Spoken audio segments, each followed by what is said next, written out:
Salut à tous, j'ai le grand plaisir de vous retrouver pour l'émission L'équipe mondiale, votre rendez-vous consacré à la Coupe du Monde et qui vous accompagnera tous les vendredis.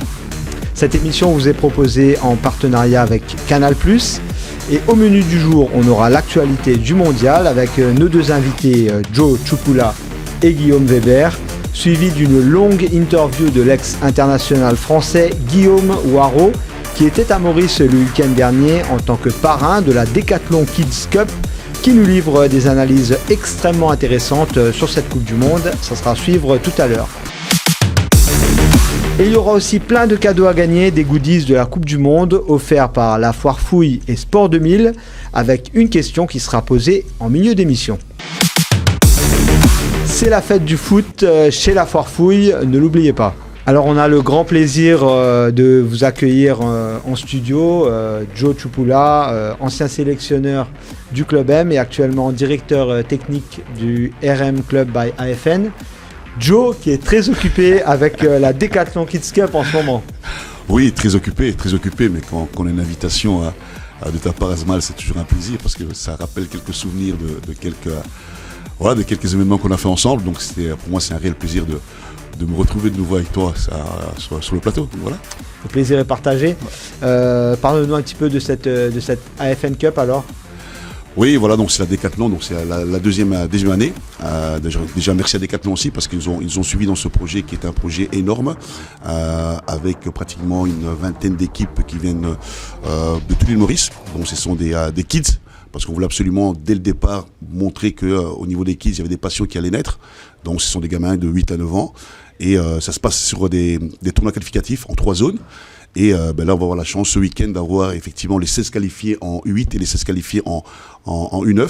Donc ça promet d'être encore un événement assez extraordinaire, surtout pour les gamins, leurs parents, les éducateurs aussi qui font ce travail-là.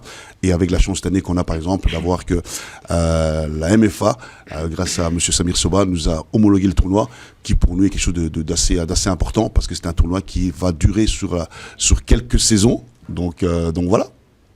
Et surtout qu'on a eu Guillaume Waro comme parrain, un joli coup quand même. Oui, après Guillaume, moi je le connais déjà depuis pas mal de temps. On avait eu la chance de l'avoir sur un autre événement qui a été co-organisé avec la RM Academy et Rémi Mabillon justement qui avait aidé sur un match de légende. Foot et Paddle. Voilà, il y avait Foot et Paddle, match de légende. Donc on l'avait eu, on s'est rencontré quelques souvenirs du Havre, même si on n'était pas venu au même moment. Et voilà, c'est un garçon charmant et c'est un garçon qui correspond tout à fait au parrain qu'on cherchait. Un garçon qui vient des îles, qui n'a pas nécessairement eu la chance tout le temps et dire voilà qu'on est dans les îles, même si des fois c'est pas trop regarder le football, qu'on est dans les îles, on a le droit de rêver, on a le droit de penser très fort parce que c'est assez magique et justement comme c'est l'ancien joueur du PSG, c'est tout à fait normal qu'il soit là. Et sur ce plateau, on reste sur l'AFN justement avec un pur produit qui a été formé dans l'école de Joe, Guillaume Weber, donc supporter de l'équipe de France, mais pas que. Non, c'est vrai. Donc oui, j'ai grandi à l'AFN, j'ai fait toute ma carrière globalement de foot à l'AFN avant de partir en France pour mes études. Et oui, tu le dis bien, je suis supporter de l'équipe de France, mais je suis un peu grâce à Maurice supporter de Liverpool. Mais là, on va se concentrer principalement pour la Coupe du Monde et on va supporter la France à fond forcément. Et au niveau de tes études, ça donne quoi ? Je crois que tu es en stage actuellement à Maurice. C'est ça, je suis en stage 3 mois à l'AFN avec Joe là, sur la partie un peu événementielle et communication. Donc c'est vrai que l'occasion de la Decathlon Kids Cup pour moi c'est important aussi parce que je fais des choses que j'ai jamais fait pendant mes études. Donc c'est une responsabilité que je prends à cœur parce que c'est un tournoi qui tient beaucoup à cœur à l'AFN. Et la deuxième édition, déjà avec le tournoi qualificatif, c'est vachement bien passé. Donc j'attends avec impatience les 2 journées de samedi et dimanche. Parce que je pense qu'on va vivre un sacré moment pendant ces 2 jours de finale. Donc j'ai hâte.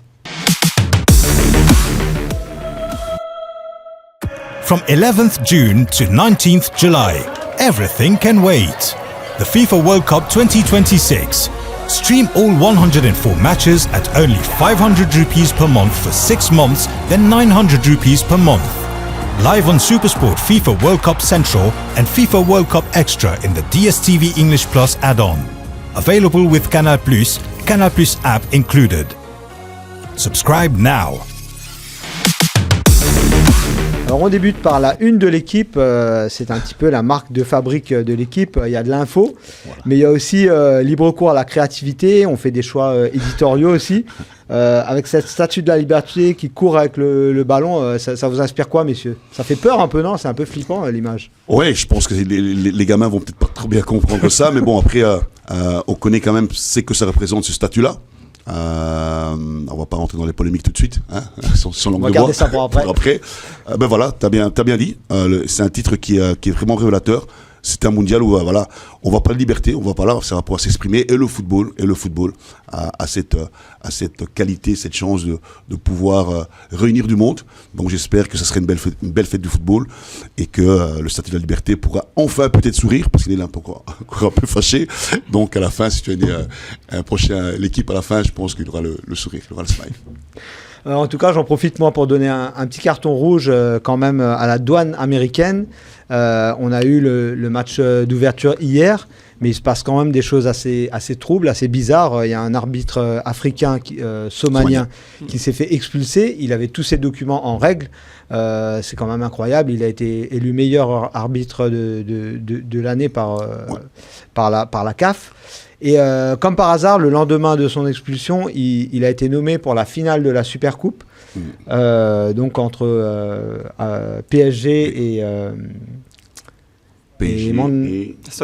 Aston Villa, voilà. Exactement.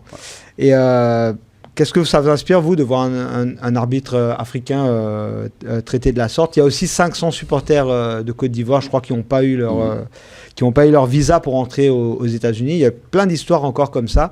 Est-ce que ces histoires diplomatiques vont être un peu le feuilleton de ce mondial? Est-ce que c'est ce que vous craignez un petit peu, Guillaume? Moi, ça parle déjà, bien avant de la Coupe du Monde, ça parlait déjà pas mal de problèmes par rapport à la politique. Je pense qu'il y a beaucoup de gens qui ont peur de l'image que va donner cette Coupe du Monde, forcément. Une Coupe du Monde à 3 pays, c'est une organisation qui demande beaucoup de... justement, ça demande beaucoup d'organisation. Et c'est vrai que les États-Unis... Bon, je ne vais pas rentrer dans la politique parce que je pense que ce n'est pas le sujet. Là, on parle foot. Mais je trouve ça pas respectable pour des équipes comme la Côte d'Ivoire qui rêvent de faire un résultat et qui rêvent aussi d'avoir leurs supporters dans les stades, forcément. Parce qu'un groupe avec l'Allemagne et l'Équateur, il faut que le résultat y suive. Si leurs fans ne peuvent pas être sur place, ça joue aussi beaucoup. Donc je trouve que il faudrait que le temps d'un mois et demi, là, tous les problèmes politiques qu'ils mettent sur pause, au moins aux États-Unis, au Mexique et au Canada, qu'on parle football pendant un mois et demi. Et que le football revienne C'est ça, et qu'on parle un peu moins politique, parce que malheureusement, c'est des sujets qui reviennent trop souvent, et c'est vachement dommage pour une compétition comme celle-ci. Donc, puis avoir l'occasion aussi plus tard de refaire une Coupe du Monde avec 3 pays, ça serait vachement sympa. Donc à voir comment ça se passe, mais je trouve ça assez dommage. On a aussi Joe sur ce plateau qui a une double casquette, donc belge et RD Congo en même temps. Mais je crois que justement, les supporters ne seront pas traités pareil. Joe, je sais que tu avais comme projet peut-être d'aller à la Coupe du Monde, parce que c'est quand même historique pour la République démocratique du Congo d'être dans ce mondial. Ouais. Mais justement, est-ce que si tu fais des démarches, toi, tu pourras obtenir un visa ? Je ne sais pas. Moi, j'ai dit, je vais faire, ce sera mon premier tacle à Guillaume. Effectivement, aujourd'hui, Infantino doit montrer c'est quoi la force du football, quoi. Donc, je pense qu'à un moment, il ne faut pas se cacher. Effectivement, donner je veux dire, une miette à l'arbitre somalien en lui disant, écoute, tu prends ça. Je trouve ça, c'est un peu dommage. Je pense que ça aurait été plus fort de montrer cette image-là. Moi, j'ai cru aussi entendre qu'à un moment, à cause de l'Ebola, peut-être que les joueurs du Congo devaient être en quarantaine pendant 24 jours, un truc comme ça. Ça serait bête. Ou alors, on les met en quarantaine, ils viennent directement pour la finale. Si c'était comme ça, j'aurais bien accepté. Donc voilà, je trouve dommage. Et je pense qu'aujourd'hui, là, tout ce qui se passe, s'il y a de la politique, c'est en partie à cause de la FIFA. Donc il faut être clair aussi. Donc à un moment, on parle d'une compétition à trois pays. J'ai jamais été pour. Je crois que le premier qui a commencé, c'était le Coupe d'Europe Belgique-Hollande. Et je peux vous assurer qu'il n'y a que 100 km entre les deux pays. Je ne sais pas où sont les écolos actuellement. Je ne sais pas où sont les écolos parce qu'il y a quand même des billets d'avion, il y a quand même pas mal de choses. Et après les joueurs, il y a des joueurs qui viennent de faire 50 matchs, c'est une saison. Et on va leur demander de faire, après un match, de faire des kilomètres. Je trouve ça absurde. Ça veut dire qu'à un moment, si on a envie d'avoir du beau football, je pense qu'il faut vraiment préserver les joueurs Et aujourd'hui, Infantino, il doit montrer de quoi il est capable. Mais je pense que ça fait très très longtemps qu'il est loin des vrais terrains de football, pas des matchs de gala où il joue avec le président. Mais quand même, Joe, quand on regarde les méthodes de la douane américaine, on peut pas être surpris. C'est tout le temps un petit peu pareil. Ils ont l'habitude il y a notamment un film de Shah Rukh Khan où on voit justement qu'il se fait arrêter alors que c'est une superstar. On ne peut pas ingérer sur la politique américaine, c'est comme ça. Ah oui, non, c'est comme ça. Mais justement, comme tu dis, la FIFA, eux, ils représentent l'organisation du football. Et eux, justement, ils auraient pu au moins défendre, au moins essayer de soutenir ces équipes qui sont victimes, surtout les équipes africaines. Voilà. Tu te rappelles, il y a une Coupe du Monde en Russie. On l'avait dit, il y a pas mal de choses sur la Russie, pas mal de choses ici.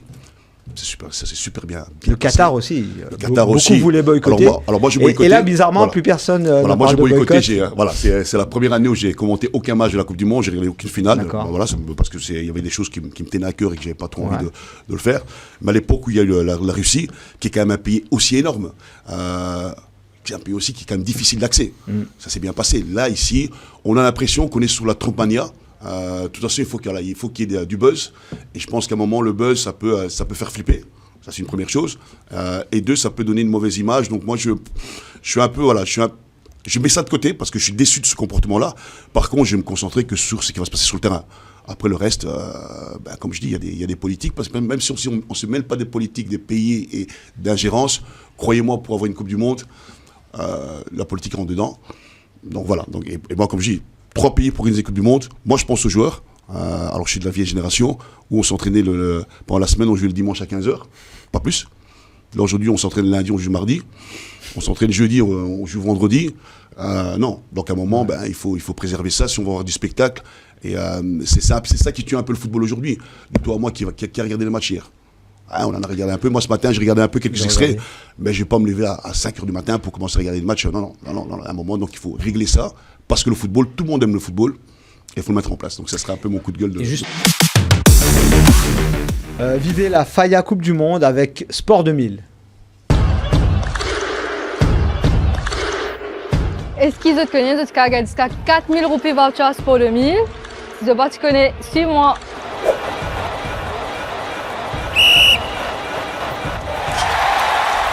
Est-ce qu'ils te connaissent c'est quoi une win-win situation? Mais tu connais, moi je fixe. Ça veut dire que cette fois que l'équipe gagne, tu gagnes un voucher 500 roupies à Sport 2000. Win enregistré non et en même temps que fidélité. Si tu payes un cas fallait pour eux, c'est gratuit. M'aurait dit à eux, je viens que nous, je mets non l'équipe. À chaque fois que l'équipe gagne, je gagne un voucher de 500 roupies. Je donne à la son gagne jusqu'à 4 000 roupies voucher. Mais qui se battent, gagne le payé que Sport 2000 pour mettre la faille.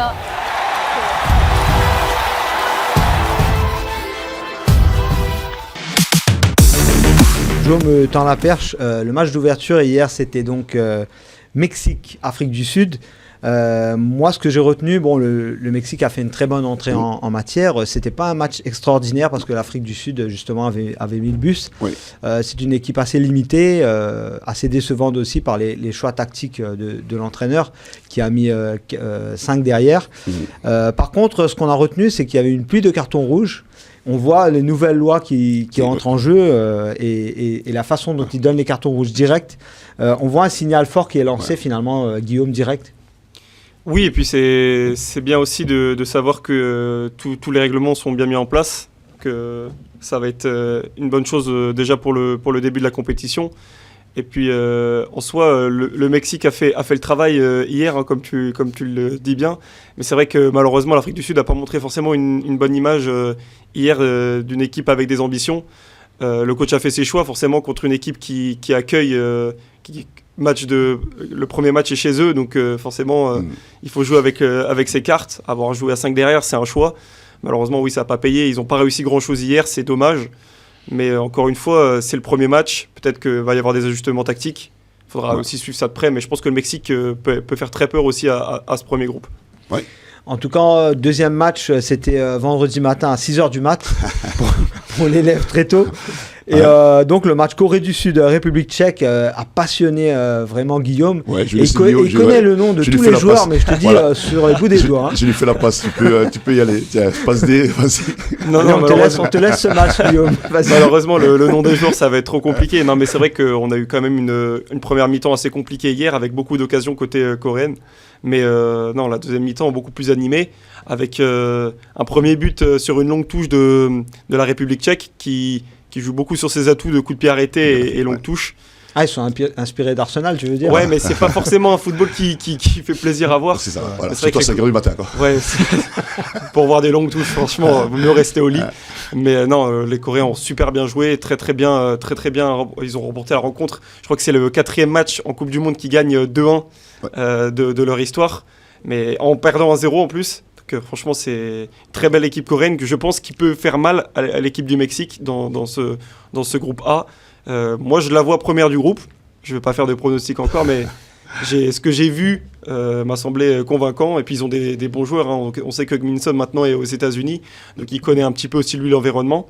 Donc, ça peut être une très belle équipe de Corée. Donc, on attend de voir. Très bien. On va parler des chocs à venir et il y en aura des très gros. On aura notamment Brésil-Maroc dimanche à 2h du matin, Joe. Là, tu vas devoir te réveiller. Hein. Faut pas le rater ce match-là. Non, je vais regarder d'abord parce que l'entraîneur qui aujourd'hui entraîne le Maroc est un ami, hein, Mouel Alouabi. Donc j'ai envie de voir. C'est quelqu'un qui a gagné la Coupe du Monde avec les jeunes, donc c'est pas mal. Le Maroc est en train de faire pas mal de belles choses, même si la dernière Coupe d'Afrique a été un peu entachée par des décisions un peu bizarres. Mais je pense que c'est un pays qui a mis les atouts pour justement se développer, arriver à un certain niveau. Et j'ai vraiment envie de voir que ça donne. Il prend pas la tâche facile quand même en commençant comme ça avec une Coupe du Monde, même s'il a gagné avec les plus jeunes. Mais les plus jeunes, c'est quand même compliqué. Et après, tout le Brésil, pour moi, une inconnue. Pour moi, c'est la première année où le Brésil me semble une inconnue. La seule chose que j'ai vraiment vue d'assez agréable, c'est Tu n'es pas fan des roulades de Neymar? Non, je suis plutôt fan de l'accueil qu'on lui a réservé. Et je trouve ça extraordinaire pour un pays. Alors, toujours la même chose. Hein. Alors, il y a Ancelotti qui est là maintenant, qui est peut-être moins dans l'émotion. Le Brésil, ça serait une équipe qui joue à l'émotion. Donc, attention à l'émotion. Attention à vouloir trop miser sur cette équipe-là. Mais attention, c'est le même continent. C'est le même continent, voilà. Donc peut-être que ça peut les transcender aussi.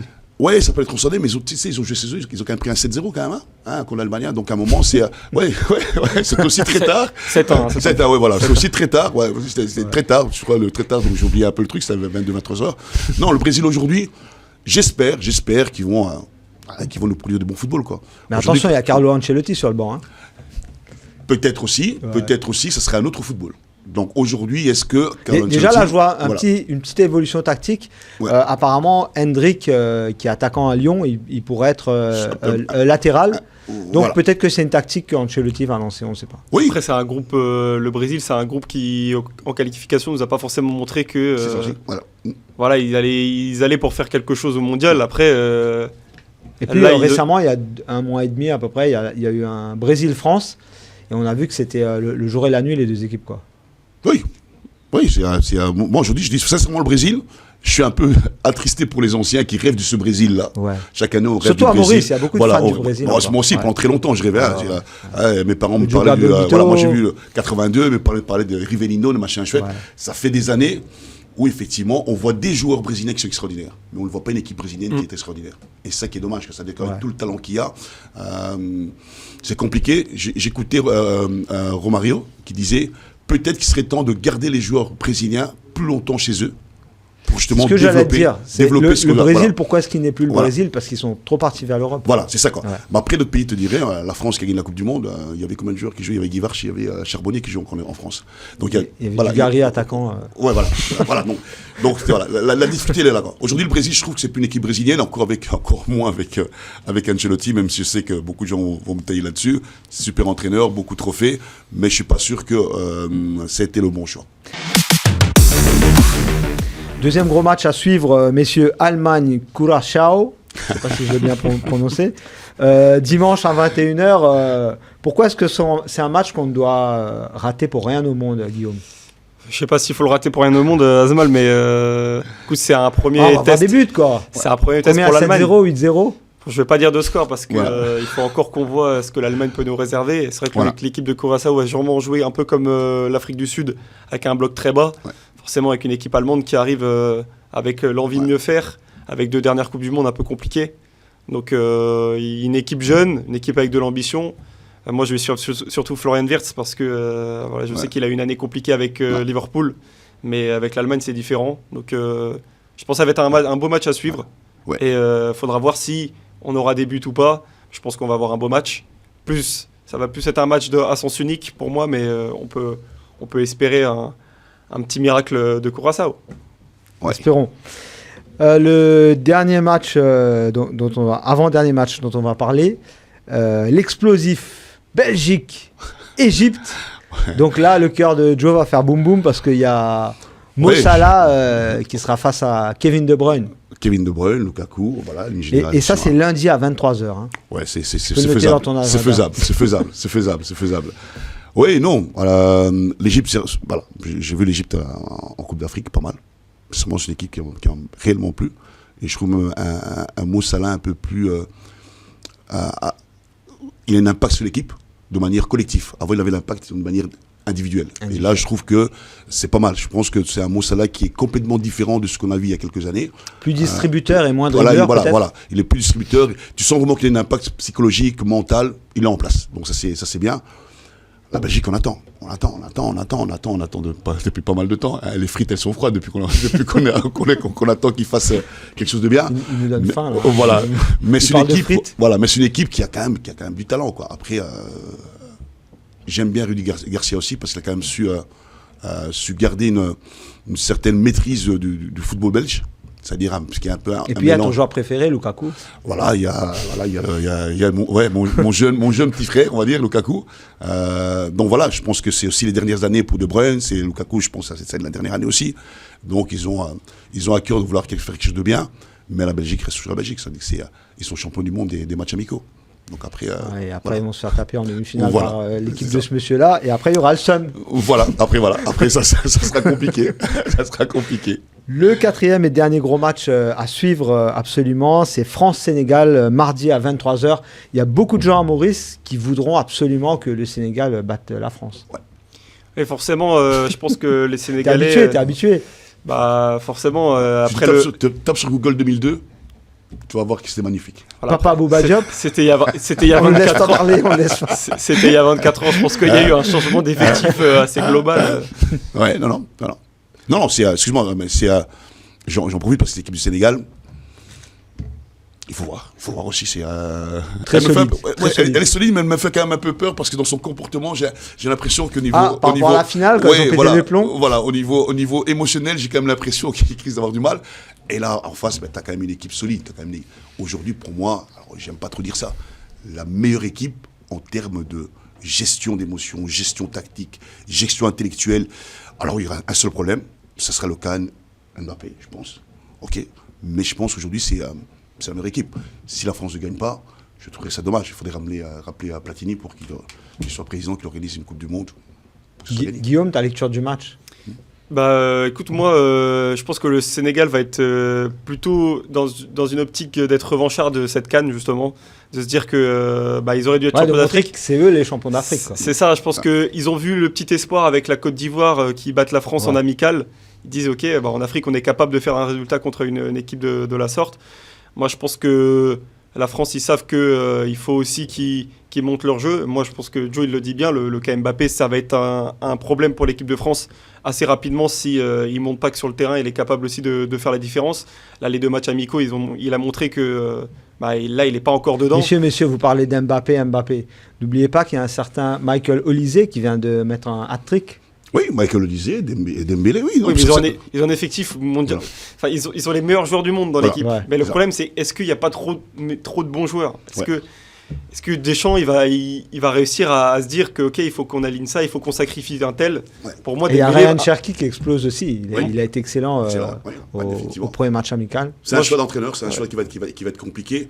Alors après, la chance de chance, c'est que c'est la dernière. Donc, je Je veux dire, quelque part, il est blindé, il est capable de... Déjà, j'ai entendu que les joueurs voulaient aller voir la finale de la NBA pour aller voir Wembanyama, justement, et Deschamps a dit non, on reste concentré, on reste focus. Et là, je pense que c'est plutôt Mbappé, quoi, parce que c'est un fan de NBA. Oui. Ils le sont tous un peu. Oui, je pense, ouais. Quand on regarde un peu l'actualité de l'équipe, ils sont tous un peu fans de basket. Ouais.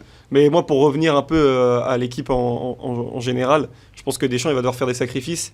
Un Dembélé Ballon d'Or à la place d'Mbappé, je pense que Dembélé va faire un certain match, je pense, sur le banc, malheureusement. Est-ce que c'est bien pour l'effectif? Je sais pas. Moi déjà, Mbappé en pointe, ça me plaît pas. J'arrive pas à voir Mbappé devant. Je préfère le voir décalé bien voir sur le côté. Ouais. Puis même sur toutes les Coupes du Monde qu'il a faites, il était toujours sur un côté. Il a toujours fait la différence. En 2022, je crois qu'on joue avec Thuram en pointe. Alors certes, sur le plan individuel, Thuram, il n'a pas fait des statistiques. Mais on a Mbappé sur l'aile qui était libre, qui a fait les différences. Et puis il y a un certain Kolo Muani, s'il avait lobé, il y aurait une 3e étoile sur ton maillot. Voilà. Mais c'est ça le problème. C'est ça un peu le problème de la France, c'est qu'aujourd'hui on a l'impression qu'il n'y a plus d'attaquants en fait, quoi. On a l'impression que ça joue. Et effectivement, c'est Mbappé, je pense qu'il doit vraiment être sur le côté. Mais tu as quand même Dembélé qui fait quand tu vois tous les matchs Dembélé aujourd'hui, le mettre sur le banc, je pense que ça crée une polémique. Attention qu'il n'y ait pas un deuxième Afrique du Sud.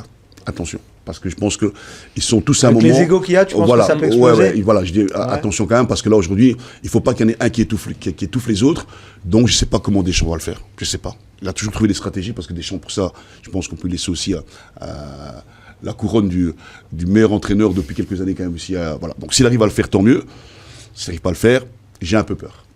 J'ai un peu peur. Merci pour ces débats passionnants. En tout cas, je vous rappelle que cette émission est en partenariat avec Canal+. Et on passe au jeu concours avec la question du jour. Il y aura un t-shirt à gagner chez Sport 2000 et une écharpe de la Foire Fouille.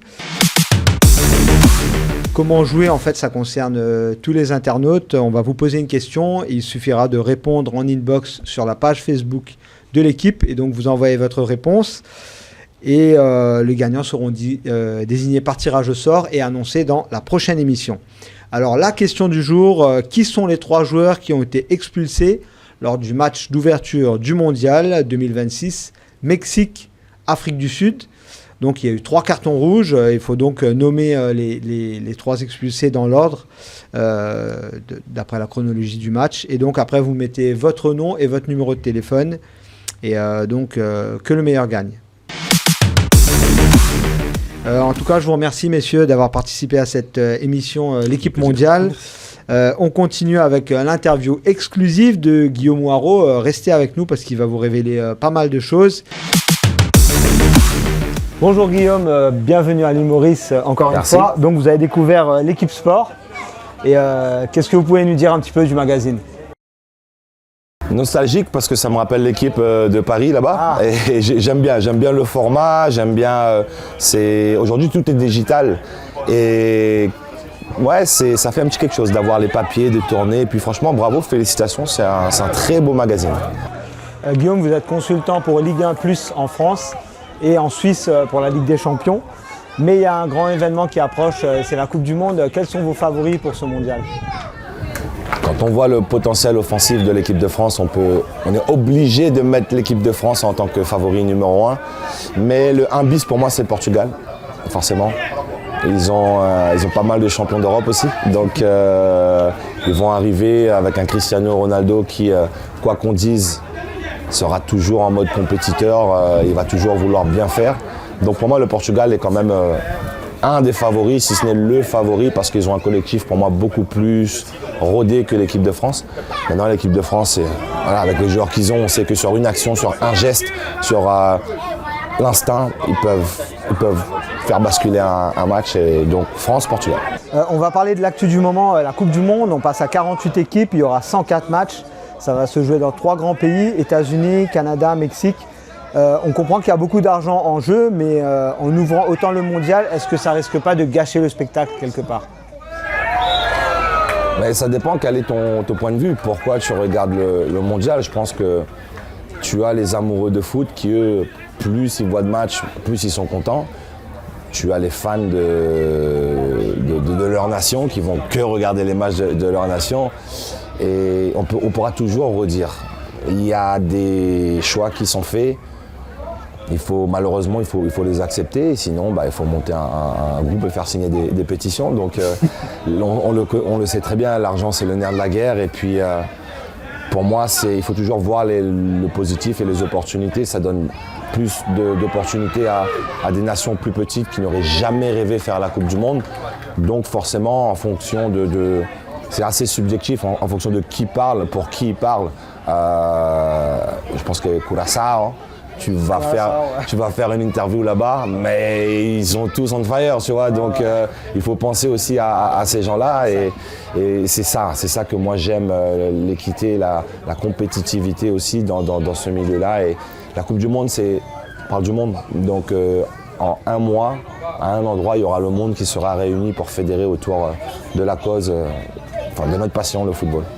Les horaires des matchs seront assez spéciaux, que ce soit à Maurice ou à La Réunion. On devra se lever au milieu de la nuit pour regarder les matchs. Est-ce que vous allez voir tous les matchs vous-même? Non, je pense pas. Bon, après, tu sais, moi j'ai grandi, je me réveillais à 3h du matin pour regarder les matchs de l'NBA. J'étais aussi à l'époque de Michael Jordan. Donc, Lakers, par hasard? Chicago Bulls, moi. Ouais, j'ai grandi avec Jojo.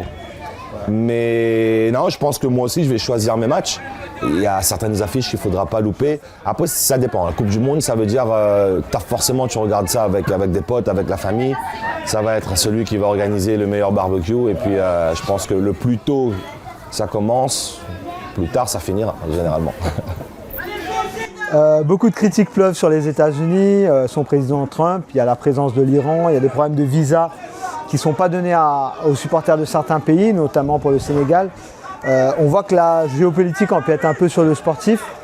C'est un climat très particulier. Que vous inspire ce mondial, vous, personnellement? Moi, je ne mélange pas le foot et la politique. Comme je l'ai dit, je n'ai pas la formation de politicien, donc je n'ai pas les codes politiques pour pouvoir argumenter. Donc moi, tout ce qui est polémique, tout ce qui divise, ça ne fait pas partie de mon écosystème verbal. Et forcément, on a tous un avis, donc j'ai envie de dire pourquoi en fait. Pourquoi ça ne peut pas être simple, mais rien n'est simple. Chaque époque a son contexte politique. Et le nôtre, il est pas moins plus cool que ce qu'ont vécu nos aïeux, mais il faut vivre du monde. Et ça en peut valoir tel qu'on le prouve, ça c'est une phrase de Montaigne, et moi je suis comme ça, je suis pas fataliste, mais à partir du moment où je n'ai pas de poids pour faire changer les choses, j'essaie en tout cas de moi apporter ma pierre à l'édifice en choisissant les valeurs qui me correspondent, et moi c'est le partage et l'amour, donc j'évite d'aller sur ces sujets-là parce que ça peut que diviser ça. On retourne au sportif, je crois que ça vaut mieux. À Maurice, l'équipe de France est aussi très suivie, une équipe que vous connaissez très bien et qui est l'une des plus fortes sur le papier, après 2 finales de suite. Est-ce qu'elle n'aura pas trop de pression cette fois-ci? Parce que tout le monde dit elle est favorite, elle est favorite.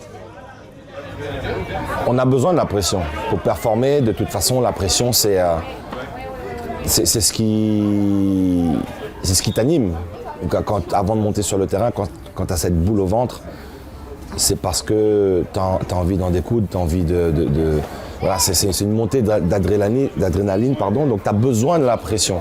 Maintenant, la pression négative va se dire, Didier Deschamps, il a repris Ryan Cherki parce qu'il a dit on allait à la Coupe du Monde, pas pour être favori, mais pour écraser tout le monde. C'est toujours la confiance en soi et l'arrogance, ils flirtent toujours ensemble. Donc la communication, elle est importante. Je pense que Ryan Cherki, c'est un garçon très instinctif, on le voit dans son jeu très émotif, qui parle sur le coup de l'émotion, donc forcément il dit ce qu'il pense, mais il ne pense pas toujours ce qu'il va dire. Et Didier Deschamps, il a repris, mais je pense qu'il n'y a pas de mal aujourd'hui à dire que la France est la favorite de cette compétition. Quand on voit l'armada offensive, ce que ces joueurs-là ont fait toute la saison, je pense que même les autres nations vont dire, les gars, la France, et c'est facile de dire, ce sont les favoris, on est outsiders. Et c'est pas facile d'assumer, donc je pense que oui, ça, forcément avec cet effectif-là, je peux que avoir de la pression, mais c'est une pression pour moi qui est positive. Justement, puisqu'on parle de l'armada offensive, il y a un certain Kylian Mbappé, leader de l'attaque. Il est aussi critiqué pour son côté individualiste. Est-ce qu'il aurait pu entrer dans le moule collectif de Luis Enrique, justement au PSG? Il est parti au mauvais moment, on peut dire. Et devrait-il refaire son image en devenant un peu plus humble, un peu comme Ousmane Dembélé? si vous aviez un petit conseil à lui donner. Alors déjà, Luis Enrique, il n'en voulait plus. Donc, et il le sait pourquoi. Luis Enrique, il construit une équipe et il y rajoute des individualités. Et souvent, on a tendance aussi à confondre en ajoutant des individualités pour construire une équipe. Lui, il fait l'inverse. Donc à partir du moment où lui, il a envie que son équipe, il a une vision claire. Et il faut de la clarté. Il sait comment, on l'a vu cet épisode, le 1-1 entre lui et Kylian Mbappé dans cette salle de vidéoconférence où, et là on le voit, là il lui a tout dit. Et j'ai envie de dire, Kylian Mbappé, on peut toujours critiquer la personne. Et encore une fois, c'est subjectif. Moi, je ne le connais pas personnellement, mais c'est vrai, ce qu'il renvoie comme image aujourd'hui, ça donne l'impression d'être quelqu'un qui manque d'empathie et puis qui est dans sa bulle, qui fait son truc. Il est bon, il marque des buts. C'est tout ce qu'on lui demande sur le terrain. En tout cas, ses employeurs sont satisfaits de son rendement sur le terrain. Maintenant, après, voilà, c'est toujours le plus compliqué de créer un collectif. Donc, en équipe de France, comment ça se passe, sa relation avec les autres joueurs, on le verra pendant la Coupe du Monde. Aujourd'hui, on peut spéculer, on peut tout interpréter. Oui, c'est vrai que Kylian Mbappé, il ne fait pas l'unanimité. C'est pas Zidane, c'est pas le joueur préféré des Français. On a un Ousmane Dembélé qui a une personnalité complètement différente. Mais la finalité, on veut juste que l'équipe de France gagne cette Coupe du Monde-là. Donc à eux, en tout cas, d'être intelligents pour mettre l'ego de côté le plus possible et de réussir à créer un groupe et nous faire rêver lors de cette compétition. Cette Coupe du Monde sera aussi la dernière de Lionel Messi et Cristiano Ronaldo. Que vous inspirent ces deux joueurs que vous avez sans doute croisés dans votre carrière? Il était temps. Il était temps parce que nous on souffre. Moi, j'ai 42 ans et les gars ils courent encore. Donc non, ça va être forcément un moment avec énormément d'émotions parce que deux kings vont quitter la scène de football qu'ils ont dominé pendant 2 décennies. Donc ça va me faire quelque chose. Franchement, je pense que quand ils vont arrêter, ça a une belle page du football qui va se tourner et je pense que je vais enfin entériner la mienne aussi. Et voilà, je pense que c'est... Et dans le débat entre les deux, vous êtes c'est nos GOAT. Non, moi je veux dire... Messi, pour moi, c'est 2 grands champions. Moi j'ai été Cristiano quand il commence à jouer à Manchester, quand il commence à faire ces trucs-là, des trucs de réseaux sociaux. Moi j'étais jeune et ça me touchait. Donc forcément, moi fan de Manchester United, donc c'est lui qui m'a apporté le plus d'émotion. Messi, quand je le regardais jouer, c'est Maradona, toi. Enfin je veux dire, il n'y a aucune critique possible. C'est un génie, c'est 2 styles complètement différents, mais l'un grâce à l'autre. Ils se sont tirés la bourre pendant toutes ces années. C'est ce qui a permis, nous en tout cas, spectateurs, d'avoir ce duel à distance qui était juste magnifique. Et Cristiano, il a dit, je l'aime, Messi. Et j'aimerais bien, et un journaliste qui leur a posé la question, est-ce que vous a toujours opposé finir ensemble dans le même club, ça vous dit pas? Il a dit, on ne sait jamais. J'avoue, ça serait cool de le voir jouer ensemble, peut-être une dernière année. Merci beaucoup, Guillaume. Merci à toi. Voilà, c'est terminé pour l'équipe mondiale. Merci de l'avoir suivi. À la semaine prochaine pour une nouvelle émission, de nouveaux invités et plein de surprises.